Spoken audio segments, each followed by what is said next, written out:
It's FTX's money that you got. I don't think you should be singing the blues right now at all. Oh yes, I'm singing the blues. Why? Because your $15 million didn't pan out. That's a lot of money to be a paid spokesperson. Well, one thing's for certain, Sam Bankman-Fried forgot to donate to CNBC because they did not take it easy on Kevin O'Leary. They butchered him on this interview. I went ahead and took a couple of hours to compile the highlights of this interview, and I'm going to show it to you because you need to see it. It is entertainment at its best. I know a lot of people lost a lot of money, but it's without some entertainment. So we're going to learn that the exact amount that Kevin O'Leary received for his FTX sponsorship is $15 million. And it looks like he didn't lose his money when he says he also lost money in FTX. He just lost a part of that $15 million.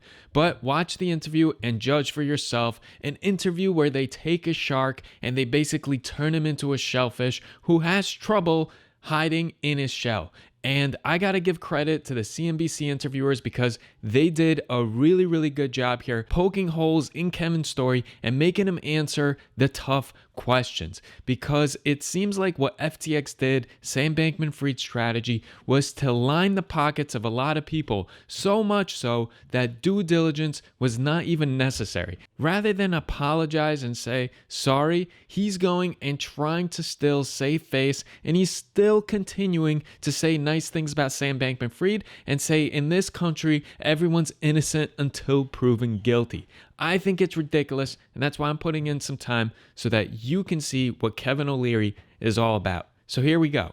How much were you paid? Total deal was just under $15 million, all in. You said the following. You said, to find crypto investment opportunities that met my own rigorous standards. That was your phrase. I entered into this relationship with FTX. It has some of the best crypto exchange offerings I've seen on the market. Yes. Given that you were the spokesman and ambassador for this company. Yes, because what kind of diligence did you do around this issue of compliance, given where we sit today? I obviously know all the institutional investors in this deal. We all look like idiots. Let's put that on the table, okay? We relied on each other's due diligence, but we also relied on another investment theme that I felt drove a lot of interest in FTX. Sam Bankman-Fried is an American. His parents are American compliance lawyers. There were no other American large exchanges to invest in if you wanted to invest in crypto as an infrastructure play. So many of us said, wait a second, who's coming to this deal? We knew, for example, This sounds like groupthink. Did you know there was no CFO? Look, at the end of the day, to say that there was no CFO is also a bit of a falsehood. This was a nascent industry with a disruptor at its helm. So the money that you lost, was it all just the money that you were compensated for being a spokesperson for FTX? The 9.7. That was money they gave you, and then you lost. Did you lose any money of your own before you were how much? Before you were compensated? Well, listen. At the end of the day, I look at the compensation as a source of income. No, I know. But are you net down from your own net worth, or did you got the 15 million and you lost 9 of the 15 million? I net down. I paid millions in taxes, and I hopefully can recoup those. I paid millions in fees to agents. Are you kidding? All right. This has not been a great experience. But losing 15 million that he gave you to be the spokesperson is a little bit different than a lot of people who put money. Andrew, if you're asking, did I do enough due diligence? The answer is no. Did I rely like others did in Joe's concept of groupthink? Yes, we all did that. Did you ask, though, about the relationship between Alameda and FTX? At that time, Alameda was just another account in FTX, okay? By the way, not just another account. At some point, it might have represented close to 50% of the business that was even on FTX. And there is where I call you out and say, how do you know that if you have no records? And my whole point about this is all of these allegations, all these claims, all of this Sam Bankman-Fried took money out, took it in, whatever. Nobody knows because there's no data. That data, as I learned, according to Sam, is sitting on a server backed up on AWS. I listened to the interview that Andrew did with him at DealBook, and I thought, that guy's a crook and a liar. You listened to it and said you'd invest money with him again if it turns out there's nothing criminally wrong here. What did you hear that I didn't hear? The context of that is I have been known for decades to invest in entrepreneurs have had catastrophic outcomes, bad ones, because they learn a lot from their mistakes. It may not fit for Sam Bankman-Fried because we don't know the outcome of what's going to occur. Yeah, but all I can say is everything he said, oh, I just didn't realize. You didn't realize there was an $8 billion hole. You didn't realize that there was like clients' funds that were being swapped over there. It's not his fault. Like that to me is like, man, that guy has bad news. That's not just you had bad luck.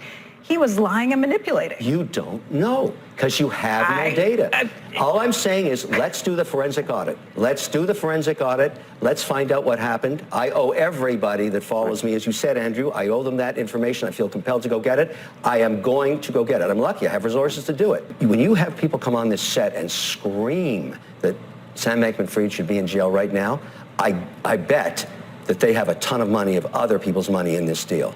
I don't. So I am more in the... you have your own money in this deal. That's enough, isn't it? All right. It's the $15 million of funny money that you got. What do you tell all the people? They may not be your LPs, but they're your followers, if you will. I am going to commit to finding out what happened. What else can I do? I can't believe anybody would say to me, you are backing Sam Bankman-Fried, when all I say is, in this country, one of the reasons it's great is we assume innocence until otherwise, until you're proven guilty. And are you telling me, Becky, you're not doing that? Yeah, actually, in this case, well, like I would think that. I've made my decision. I'm not the court, Kevin, but I've made my decision. You made your decision with the basis of no information. You think OJ was innocent before? I mean, I know that I know it's true, but there are times when you might have a pretty good idea about whether someone. Joe, that's a tough analogy. Because it was FTX's money that you got. I don't think you should be singing the blues right now at all. Oh yes, I'm singing the blues. Why? Because your $15 million didn't pan out. That's a lot of money to be a paid spokesperson. It's a lot of money. You didn't have to do much for that. That's found money. That's a different decision. That's a different discussion. Okay. You can make that decision on your own, but I'm going to this point that if you want to say he's guilty before he's tried, I just don't understand it. But it may end up costing you 15 for reputational and everything else. That's the problem. That's why I stay on this pursuit. I'm very transparent about it. I've disclosed everything I know about it. I will find out more information. If I make the credit committee, I will act as a fiduciary for everybody involved. I will testify. I am an advocate for this industry, and this changes nothing. Just look at the numbers that came out of Circle today. I'm an investor there too. You've got the I lost it all on FTX, and we have a fantastic print on Circle. The promise of crypto remains. This will not change it. And you'll be discussing this case for 2 years. It's not going to go away. I think at least it's Kevin O'Leary, I want to thank you for joining us this morning. It's been a pleasure. It sure has. And we do look forward to your testimony next week. I will be there, Andrew. Thank you. Looking forward to it. So Kevin O'Leary said that he has agreed to testify at the December 14th Senate committee hearings. So that's also probably going to be very entertaining. I can't wait to see it. I will be watching it closely, and I will bring you the highlights just like in this video. So if you appreciate this type of content, make sure to subscribe and leave a comment. I'm going to aim to reply to every single comment that comes through on this video. See you in the next one.